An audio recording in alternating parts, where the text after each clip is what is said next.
about the discussion that white and black people want to have. White people want to have a discussion with blacks about slavery, about this phony idea of racism and everything, No, but they don't.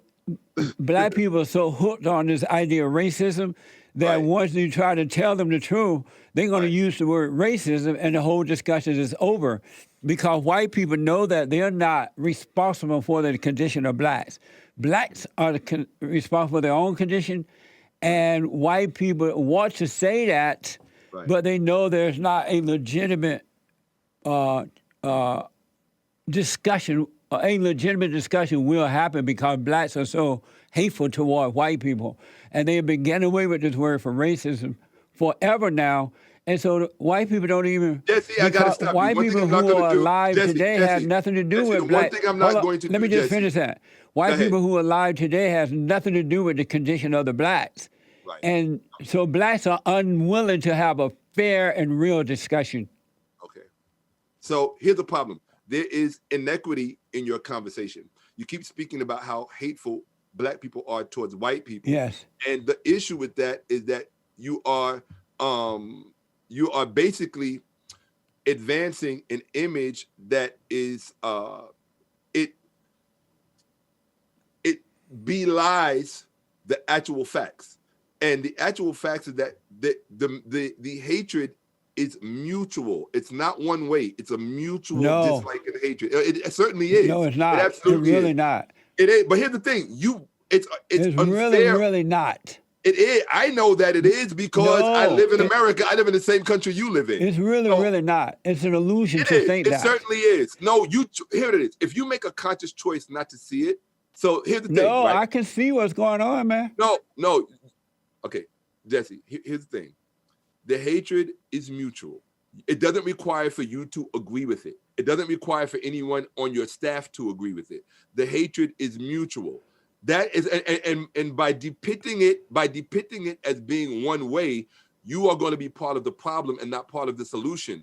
Rather than saying, hey, look, here's a list of reasons why, or here's a list of grievances from both sides. Here's a list of grievances from white people, why they strongly dislike black people. Here's a list of grievances from black people, why they strongly dislike white people. But and then you sit down and you have an honest discussion about it. The point that I'm making to you and to your show and to your audience is that no one on either side is prepared to have a real conversation about race. And here's the thing.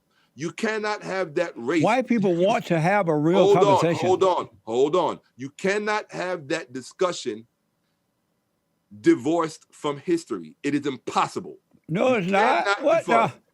You cannot have that discussion divorced from history. And I'll tell you why. Because people are walking around with racial illusions and racial delusions in their mind. That includes you. That includes your staff. No. That includes people that follow me. 1 second. That includes people that follow me. That includes people that follow people like Farrakhan and everyone else.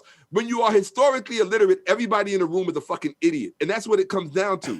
It takes people who actually know history to put people on the same page. So that's when you need that. So that's when you need to start asking the right questions. Let me ask you this. What did you, hold on, Jesse, you said a moment ago, you said that the people in Egypt today don't look black, right? Right. So let me ask you a question. The ones that are ruling Egypt.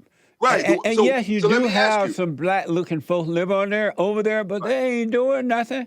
Well, let me They're ask just you a sitting back question. looking at the Egyptians making the country great in the same way the blacks are doing over here, man. But the blacks in Egypt are Egyptians. So when you say the Egyptians, you're saying the Egyptians are making the country look great. The one that don't look like y'all.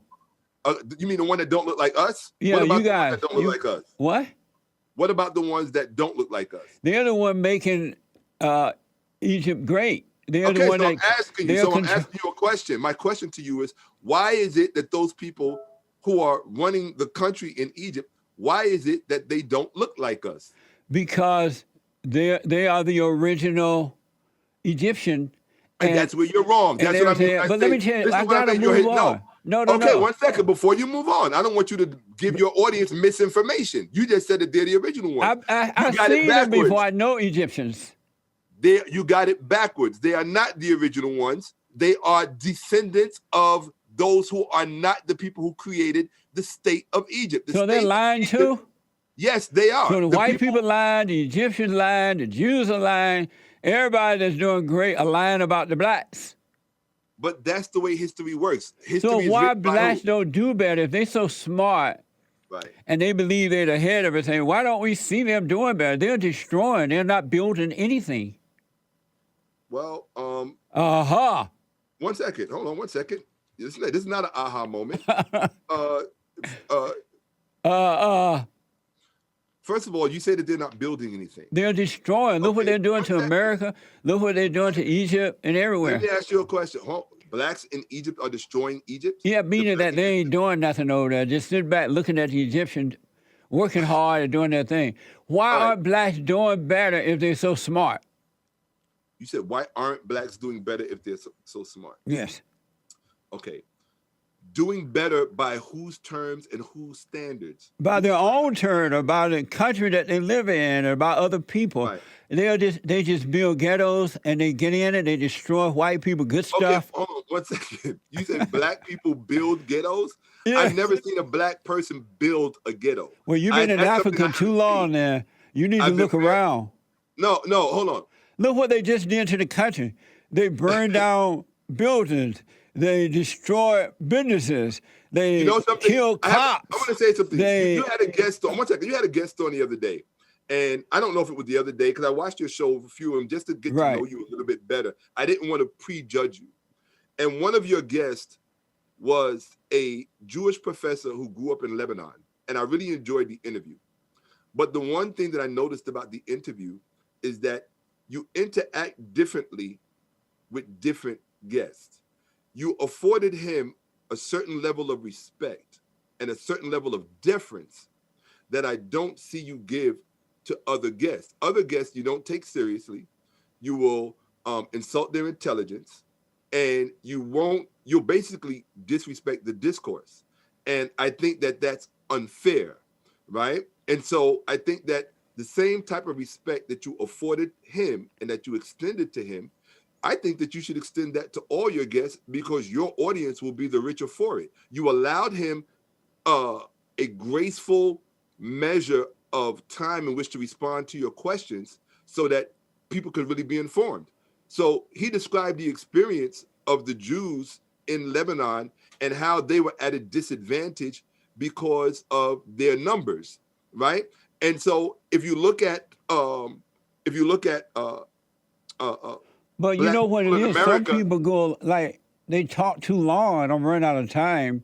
Okay, no, I respect that. I respect that. But if you look at the black people in America, but I have no resentment or anger toward any of my guests or anyone, right? And so it's just you deal with different personalities and you have different conversations. I can respect that. I can respect that. So with my personality, if you ask me a question, what I want to do is I want to try to be, the reason I don't rush to answers, especially when somebody's asking me a question like what you asked me about black people, why aren't we doing better, right?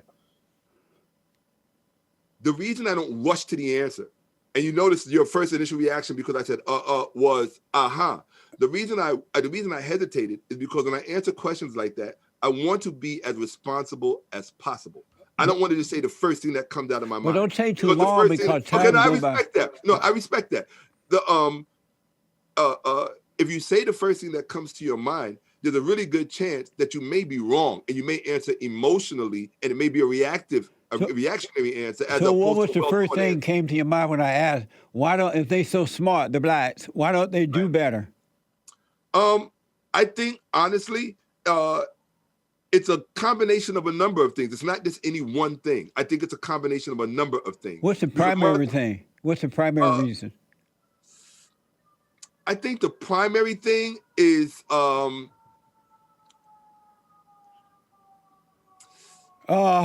want to say instinctively, I want to say racism. Yep. Okay, instinctively. But there is a part of my mind that is historically informed. And I would say that it has to do with certain things about ourselves that we have not yet confronted.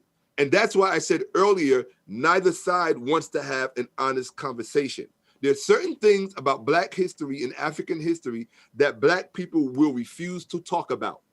They will, because it doesn't make us look good, right? And so it's a lot easier to say white people, white people, white people, white people, white people. And I'm saying, wait a minute. I'm not saying that white people have not played a part in our dysfunction, but until you are willing to have an honest conversation about our own history, divorced from white people, our own, before white people even showed up, we had certain issues. And until we discuss that, those issues are going to continue to plague us, and they are going to continue to play out, whether it's white people that are dominating us, whether it's Asian people that are dominating us, or whether it's Latin people that are dominating us. You first have to get your own historical house in order. Each individual. Well, not just as a collective and as because individuals. Unless you know yourself, you'll not ever be of any good to anyone else. But let me ask you this. I agree with that. Yeah, let me ask you this. You mentioned my White History T-shirt, right? Yeah. You know I started White History Month, right? I don't doubt that you did. Yeah. I don't have a problem with White History Month at all. And this July is our 5th year, I believe, of celebrating White History Month. And you got to admit, doesn't July just feels white?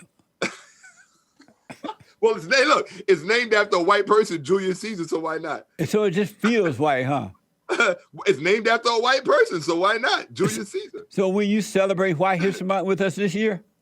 Yeah, sure, no problem. Okay, good. Yeah. So I got to ask you. Although you might not like the history that I bring up, because their history is just as ugly as everyone else's. So I'll bring it up. I'll celebrate it with you. But I'm a real historian. I'm the real deal. I'm the actual thing. Okay. So we're going to talk about their actual history.